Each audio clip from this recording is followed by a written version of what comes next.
لاہور 4 ستمبر 2024 پنجاب کی صوبائی اسمبلی کے رکن فیلبوس کرسٹوفر کو 2 ستمبر 2024 کو ہونے والے اجلاس میں متفقہ طور پر قائمہ کمیٹی برائے انسانی حقوق اور اقلیتی امور کا چیئرپرسن منتخب کر لیا گیا۔ فیلبوس کرسٹوفر کو اس کے عہدے کے لیے صوبائی اسمبلی کے ایک اور رکن ایمینوئل اتھر جولیس نے نامزد کیا تھا، جس کی حمایت میاں محمد شعیب اویسی نے کی۔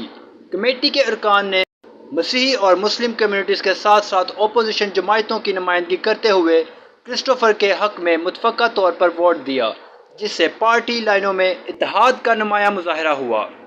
ان کے انتخاب کے بعد چودھری پنجاب اسمبلی کے سیکرٹری جنرل عامر حبیب نے کرسٹوفر کی تقرری کی تصدیق کرتے ہوئے باضابطہ نوٹیفکیشن جاری کر دیا۔ ایمینوئل اتھر جولیس اور مختلف مسیحی فرقوں کے پادریوں سمیت مختلف سیاسی اور مذہبی شخصیات نے مبارکباد پیش کی۔ فیلبوس کرسٹوفر نے اقلیتی نمائندوں کے لیے موجودہ انتخابی عمل کے بجائے انتخابات پر مبنی نظام کی ضرورت پر آواز اٹھائی۔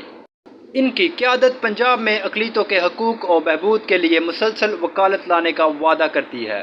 معلومات کا قابل اعتماد ذریعہ CRC۔ جڑے رہیں CRC کے ساتھ۔